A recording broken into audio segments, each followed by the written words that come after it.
Salut!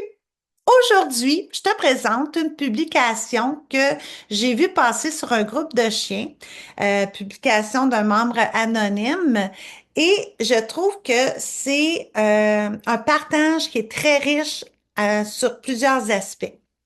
Bien d'abord, on voit que c'est une problématique qui a escaladé dans le temps.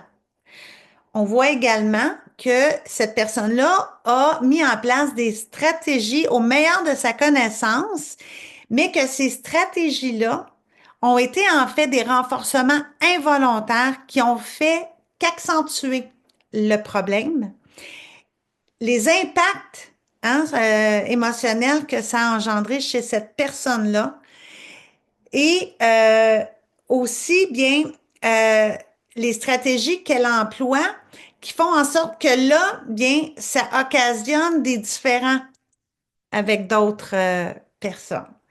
Donc, on regarde ça ensemble. Donc, elle publie Bonjour, j'aurais besoin d'aide car je ne sais plus quoi faire. Mon berger australien, un mâle d'1 an et quelques mois, est très réactif avec les autres chiens qu'il ne connaît pas. Il devient même craintif, grognement intense, des amis que je ne vois vraiment pas souvent, les hommes surtout, rarement les femmes, et des gens qu'il ne connaît pas qui s'approchent de nous lors des promenades ou des sorties. J'ai essayé plusieurs choses, dont changer de trottoir, s'arrêter et attendre que la personne avec son chien s'éloigne, lui parler d'une voix douce en lui disant que ce sont des amis. Je l'ai fait castrer car il me semblerait qu'il se calmerait après. Faux de ce que je vois. Mais peu importe ce que je fais, il tire sur la laisse comme un fou furieux en jappant comme s'il voulait les dévorer. Ça me rend très mal à l'aise car quand ça arrive, car les gens me regardent mal et jugent. Tout cela a commencé après qu'il se soit fait attaquer par deux chiens différents quand il avait 7 mois et 8 mois, justement lors de promenades et de sorties. Il aimait les autres chiens avant que cela ne se produise. Il n'avait pas de problème avec les gens non plus. C'était le plus gentil des chiens avec ses congénères. J'ai toujours demandé aux gens, avant de m'approcher avec lui, si leur chien était gentil avec les autres chiens. Ils m'ont répondu tous deux que oui et qu'il n'y avait aucun problème, sauf que c'était faux. Sans parler des gens qui le trouvent donc beau et qui viennent pour le flatter directement sur la tête. Quand je leur dis de ne pas s'approcher car il peut être méchant avec ceux qu'il ne connaît pas, un monsieur m'a répondu, ah ben non, je connais ça, les chiens, t'inquiète pas. Je me suis obstinée avec lui pendant un bon 5 minutes où je lui disais de ne pas le toucher. Je me demande si mon chien est comme ça à cause de ses mauvaises expériences et qu'il a tellement peur qu'il veut montrer que c'est lui l'alpha. Ou je ne sais trop quoi. Moi et mon copain, on pense qu'il est peut-être trop protecteur. Je cherche des réponses à mes questions. Et que pensez-vous de tout cela? Merci d'avance. Donc, vous savez que j'ai surligné certains passages avec des différentes couleurs. Euh, on voit que cette personne-là, bien, elle fait un appel à l'aide. Alors, elle est désespérée, elle ne sait plus quoi faire. Elle est au bout de ses ressources. C'est un mâle, berger australien, 1 an et quelques mois. Déjà, on voit, bon, c'est un mâle, il y a 1 an et quelques mois, donc il est dans sa phase développementale qu'est l'adolescence. Donc, il est en train de développer son caractère, consolider son tempérament.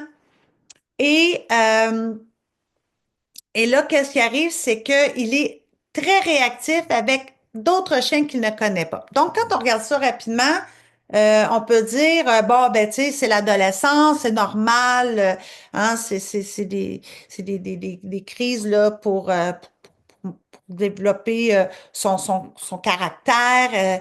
Puis, ben, il est très réactif avec les autres chiens qu'il ne connaît pas. Ben, ça peut être lié à un manque de socialisation congénère. Mais on va approfondir un peu plus. Il devient même craintif. Des amis? que je ne vois pas souvent. Les hommes plus rarement que les femmes, plus souvent que les femmes, qu'il ne connaît pas ou qui s'approche de nous lors de promenade ou de sortie. On pourrait dire, bon, mais là, il y a aussi un problème de socialisation avec des humains. Parce qu'un chien qui est moins bien socialisé, bien, va développer justement de la crainte parce que il voit pas suffisamment de congénères ou d'humains pour apprendre les codes de langage entre chiens puis les humains. Et quand on pousse un peu plus la lecture, on voit qu'elle a, en raison des comportements qu'il manifestait, notamment de grognement intense lorsqu'il voit d'autres chiens ou d'autres humains, développer des stratégies. Donc, euh, changer de trottoir, s'arrêter euh, et laisser passer les gens, puis se faire parler d'une petite voix douce en disant que ce sont des amis. Puis généralement, quand on va vouloir réconforter notre chien, on va être porté à caresser en même temps. Alors là, quand on a des problèmes de socialisation congénère, oui, ça peut occasionner de la réactivité ou de la crainte congénère. Ça peut aussi faire en sorte que le chien, à la vue de congénères ou d'humains inconnus, étrangers, ça va nourrir de l'anxiété chez eux, du stress, parce que justement, ces compétences sociales sont pas suffisamment développées et la communication. Mais lorsque on adopte des stratégies, nous, en tant qu'humains, d'évitement, hein, quand on voit un humain et un chien arriver sur notre passage, qu'on sait que notre chien va avoir des réactions envers les humains et les chiens. On anticipe que ça pourrait dégénérer. On veut éviter des attaques, des blessures. On va prendre comme stratégie l'évitement. Donc, on va traverser, on va changer de trottoir, on va rebourser le chemin. Il y a des gens qui ont des plus petits animaux, ils vont prendre le chien dans leurs bras, les amener comme ça, ils vont éviter. Alors, quelles sont les conséquences de l'évitement sur notre chien? S'arrêter aussi, hein, s'arrêter, se mettre en retrait, laisser passer, tenir la laisse, on est comme ça tendu. Qu'est-ce que ça a comme effet? Eh bien, ça renforce la peur, l'anxiété et donc, ça peut nourrir des réactions comportementales, dont la réactivité et même l'agressivité. Pourquoi? Parce que ça va confirmer à notre chien que les humains, les chiens sont des intrus qu'il faut éviter. Ce sont des menaces. Et donc, ce que l'on fait par renforcement involontaire, c'est qu'on va développer des comportements de défense et d'agression chez notre chien. Donc, quand on renforce comme ça aussi par le parler d'une voix douce en disant que ce sont des amis, eh bien, on va renforcer encore plus ce comportement-là, hein, des renforcements encore là involontaires de notre part, parce qu'on va récompenser notre chien dans ses comportements de réaction. Pourquoi? Parce que le chien, quand on lui parle, c'est un encouragement qu'il entend. Lorsqu'on le caresse, c'est un encouragement. C'est une motivation à continuer le comportement qu'il est en train d'exécuter. C'est pourquoi, d'ailleurs, quand on fait de l'apprentissage de comportement à notre chien, on va dire bon garçon, on va faire une caresse sur la tête, bonne fille. Oui, on va donner des friandises, pas dans ces cas-là, mais juste le fait de caresser et de parler pendant que le chien est en train d'adopter un comportement, ce qu'il entend, lui, c'est des encouragements et ce qu'il ressent, ce sont, par les caresses, ce sont encore là des encouragements. Donc, ça va même aussi non seulement récompenser le comportement, mais ça va aussi augmenter son excitation. D'accord? Même si on lui parle doucement. Il va donc maintenir ce niveau d'énergie-là qui va nourrir sa réaction comportementale. En plus de ça, bien, c'est que le chien n'apprendra pas à gérer son émotion par rapport à la situation. Parce qu'il a son maître qui est là, puis qui vient, euh, qui vient renforcer, caresser, nourrir l'émotion qu'il vit et non pas laisser le chien tout simplement de lui-même analyser la situation et décider de la façon dont il va euh, pallier à la situation en descendant son niveau d'excitation, son énergie et ainsi développer des réactions qui sont adaptées à la situation à laquelle il vit. Ce qui fait que lorsque notre chien, euh, comme dans le cas là, de la personne ici, euh, va réagir, comment est-ce qu'il fait? Bien, c'est que là, il tire sur la laisse comme un fou furieux en jappant, comme s'il voulait les dévorer. Généralement, quand notre chien tire sur la laisse et que là, nous, on veut éviter que ça dégénère encore plus, on va avoir comme réaction de tirer sur la laisse pour ramener le chien vers nous.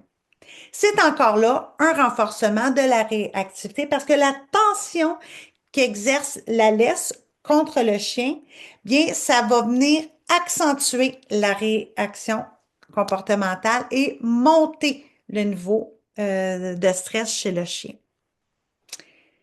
Ce qui fait que le chien apprend le comportement qu'il est en train de faire et non pas, il apprend pas à ne pas le faire. D'accord? Elle a adopté d'autres stratégies que de le faire castrer. Je me prononce pas sur ça. C'est pour ça qu'il n'est pas surligné parce que je suis pas vétérinaire. Je suis pas un personnel de soins animaliers. Donc, je m'abstiens d'élaborer sur ce point-là. Maintenant, quels sont les impacts chez cette personne-là? Bien, cette personne-là, elle l'exprime. Ça me rend mal à l'aise. Et là, son sentiment, quand ça arrive, c'est que là, les gens la regarde.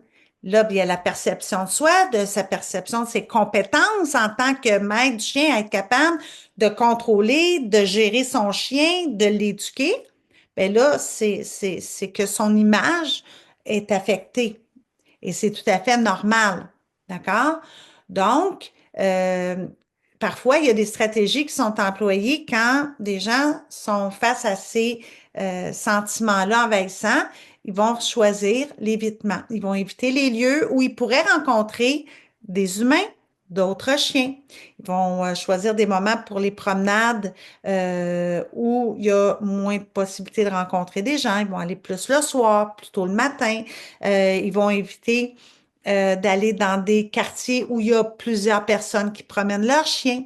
Qu'est-ce que ça fait chez le chien? C'est que là, il est de moins en moins en contact avec d'autres humains, d'autres congénères, et donc, ça va renforcer, encore là, involontairement, les comportements de crainte congénère humain, de réactivité congénère humain, d'agression congénère humain.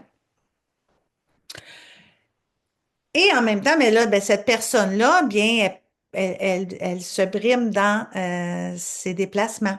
Il y a même des propriétaires qui vont simplement cesser de promener le chien et vont simplement le laisser aller dans la cour. Alors, qu'est-ce que ça occasionne? Mais c'est que là, le chien n'a plus sa dépense, une de ses dépenses physiques qui est nécessaire à sa psychologie du bonheur.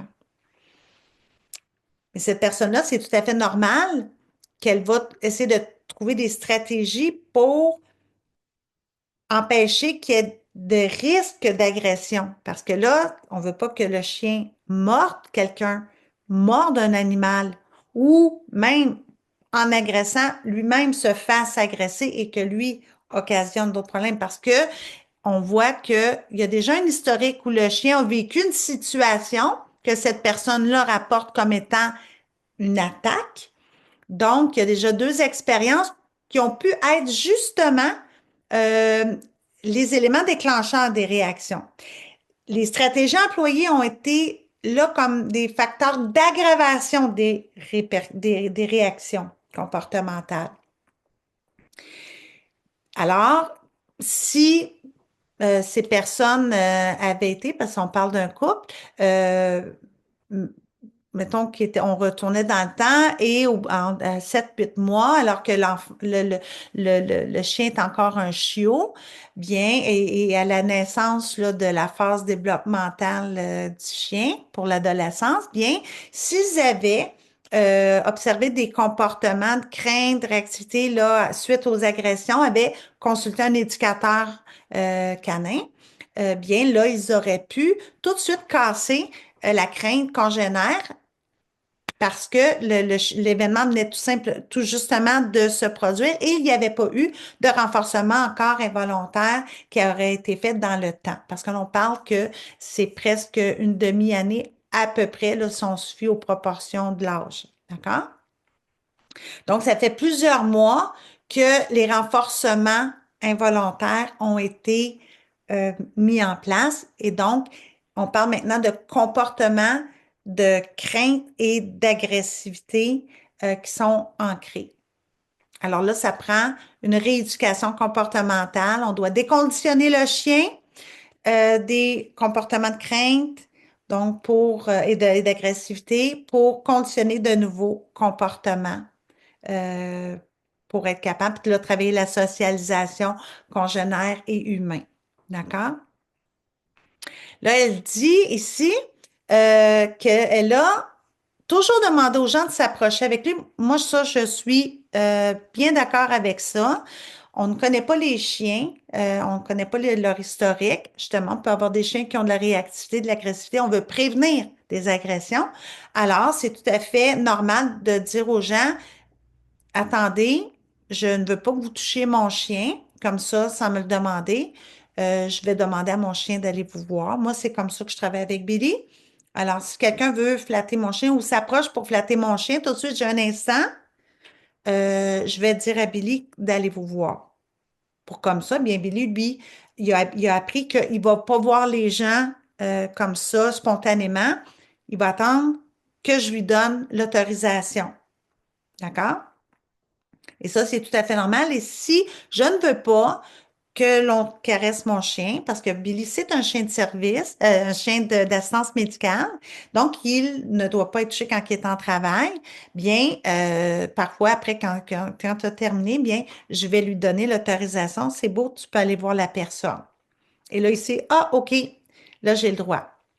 Puis, bien, ça évite, si nos chiens ont des réactions, mais ça évite qu'un enfant risque de se faire mordre ou un autre adulte. Donc, c'est important également d'expliquer notre position à d'autres personnes, puis justement de faire comme cette dame-là fait, d'éduquer les autres personnes en leur expliquant pourquoi c'est important de demander avant de toucher. Donc, si vous n'avez pas de chien puis vous avez cette habitude-là, bien voici une des raisons pour lesquelles c'est important de demander. Euh, donc, elle dit euh, que les gens vont aussi chercher à flatter sur la tête. Donc, cette personne-là, je me rends compte que ils vont chercher à toucher la tête. Est-ce qu'il veut montrer que c'est lui l'alpha? Donc, je comprends que cette personne-là croit euh, qu'il y a chez nos chiens bien des rapports hiérarchiques et de domination, puis qu'il y a des signaux de domination et qu'il faut respecter ça. Et là, elle dit, on pense que ça peut peut-être être par protection. Moi, quand je lis seulement ce partage-là, je ne vois pas d'indicateur que les réactions sont causées par de la protection. Par contre, un éducateur en comportement canin va effectuer, avant de commencer des services, une évaluation des comportements. Souvent, les gens, qui vont m'appeler, je dis, bon, mais d'abord, on commence, on fait une première séance, c'est une évaluation des comportements. Et là, on va regarder toute l'historique du chien, son vécu, le mode de vie, comment ça se passe à la maison, votre bagage expérientiel. Est-ce que vous avez déjà fait des cours de chiot, d'obéissance, eu affaire avec d'autres éducateurs pour des problématiques? On regarde tout ça pour voir quelles sont déjà les compétences que vous avez en éducation, votre compréhension, et par la suite, on va établir un plan d'intervention. Pourquoi? Parce que des cours en comportement canin, comme ça, hein, quand on prend des séances, bien, c'est structuré. Il y a un processus graduel où on intègre et on travaille certains aspects de la vie du chien pour en arriver à déconstruire les mauvais comportements et euh, apprendre de nouveaux comportements. Et souvent, les gens vont dire, hein, l'évaluation des comportements, pourquoi? Justement pour ça. Ça nous permet de gagner du temps en séance parce que déjà, on sait sur quoi on va travailler, comment on va travailler. Ça permet d'avoir des séances qui sont bien réparties. On travaille ça, on travaille ça, on travaille ça. Ça permet de recadrer aussi et d'avancer le chien, comment est-ce qu'il va travailler, comment rapidement il va adopter de nouveaux comportements. Puis, on va moduler comme ça chacune des séances. Mais ça prend une bonne évaluation des comportements à la base pour être capable d'aller approfondir au-delà de ça. Est-ce que c'est vraiment d'un manque de socialisation? Est-ce que ça a été causé par un manque de socialisation ou c'est devenu un problème de socialisation congénitale? Donc, vous voyez, il y a beaucoup d'analyses qui doivent être faites quand on veut faire un bon travail en comportement sur les chiens. Elle dit, que pensez-vous de tout cela? Alors là, vous voyez, j'ai pas mis de commentaire. Pourquoi? Parce que là, on est tombé dans, pas tous les commentaires, mais dans certains commentaires où là, c'est devenu ceux qui adhèrent à la théorie de la hiérarchie de la domination et de ceux qui n'y adhèrent pas du tout. D'accord?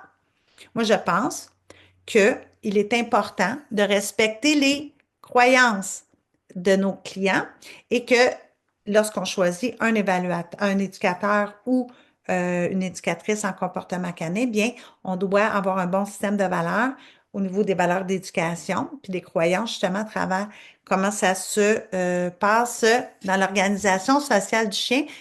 Pourquoi? Parce que c'est comme ça qu'on va mieux travailler ensemble. Donc, euh,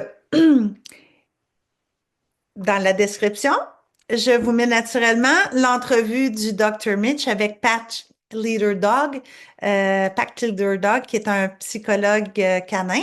Donc, il fait la psychologie canine, c'est un Américain. Lui, il a fait une entrevue avec le Dr. David Mitch, que je cite régulièrement. Pourquoi? Parce que moi, j'adhère à ses théories.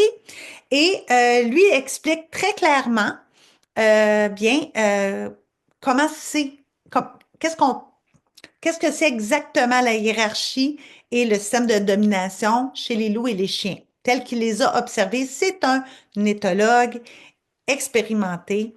Il a passé sa vie à étudier les comportements des animaux, notamment les loups, et donc, il explique quelle est sa théorie par rapport à ça, mais également, il